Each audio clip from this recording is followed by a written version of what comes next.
ಆದ್ಯ ನ್ಯೂಸ್ಗೆ ಸ್ವಾಗತ. ನಾನು ಸತೀಶ್ ಪವಾರ್. ನೋಡಿ, ಚನ್ನಗಿರಿ ತಾಲೂಕಿನಲ್ಲಿ ನಿರಂತರವಾಗಿ ದೀಪಾವಳಿ ಹಬ್ಬವನ್ನು ಆಚರಣೆ ಮಾಡ್ಕೊಂಡಿದ್ದು, ಪ್ರತಿ ವರ್ಷವೂ ಸಹ ಪ್ರಥಮ ದೀಪಾವಳಿ ಹಾಗೆ ಕಿರು ದೀಪಾವಳಿ ಅಂತ ಹೇಳಿ ಒಂದು ಹಬ್ಬವನ್ನು ಆಚರಣೆ ಮಾಡ್ತಾ ಇದ್ದಾರೆ. ಪ್ರಥಮ ದೀಪಾವಳಿಯನ್ನು ಸಾಕಷ್ಟು ಜನರು ಆಚರಿಸಿದ್ರೆ ಲಕ್ಷ್ಮೀ ಪೂಜೆಯನ್ನು ಅವಾಗ ಮಾಡ್ತಾರೆ. ಅದೇ ರೀತಿ ಕೆಲವೊಂದು ಸಮುದಾಯದವರು ಕಿರು ದೀಪಾವಳಿ ಹಬ್ಬವನ್ನು ಸಹ ಆಚರಣೆ ಮಾಡ್ಕೊಂಡು ಬಂದಿದ್ದಾರೆ. ಕಿರು ದೀಪಾವಳಿ ಹಬ್ಬದಲ್ಲಿ ಒಂದು ಹಿರಿಯರ ಪೂಜೆಯನ್ನು ಮಾಡಿ ಮನೆಯಲ್ಲಿ ಒಂದು ಸಾಕಷ್ಟು ಜನ ಅತಿಥಿಗಳನ್ನು ಕರೆದು ಒಂದು ದಾಸೋಹ ಮಾಡುವಂಥ ವ್ಯವಸ್ಥೆಯನ್ನು ಮೊದಲಿನಿಂದಲೂ ಮಾಡ್ಕೊಂಡು ಬಂದಿದ್ದಾರೆ. ಇವತ್ತು ಚನ್ನಗಿರಿ ಪಟ್ಟಣದ ಒಂದು ಉಪ್ಪಾರ ಬೀದಿಯಲ್ಲಿರುವಂಥ ಎಲ್ಲ ಮನೆಗಳಲ್ಲೂ ಸಹ ಕಿರು ದೀಪಾವಳಿ ಹಬ್ಬವನ್ನು ಸಂಭ್ರಮ ಸಡಗರದಿಂದ ಆಚರಣೆ ಮಾಡ್ತಿದ್ದಾರೆ. ಆದ್ಯ ನ್ಯೂಸ್ನೊಂದಿಗೆ ಸತೀಶ್ ಪವಾರ್, ಚನ್ನಗಿರಿಯಿಂದ.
ಈ ಕಿರು ದೀಪಾವಳಿ ನಾವು ಆಚರಿಸ್ತಾ ಇದ್ದೀವಿ.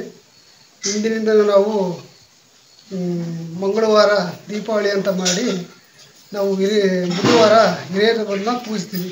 ಹಿರಿಯರನ್ನು ಪೂಜಿಸಿ ಹಿರಿಯರಿಂದ ನಾವು ಒಳ್ಳೆಯ ಆಶೀರ್ವಾದ ತಗೊಂಡು ಹಿಂದಿನ ಕಾಲದಿಂದ ಮಾಡ್ಕೊಂತ ಬಂದ್ದಾರೆ. ಅದರಿಂದ ನಾವು ಪ್ರತಿ ವರ್ಷವ ಹಿರಿಯರ ಪೂಜೆಯನ್ನು ಮಾಡ್ಕೊಂಡು ಆಚರಿಸ್ಕೊಂತ ಬರ್ತಾಯಿದ್ದೀವಿ.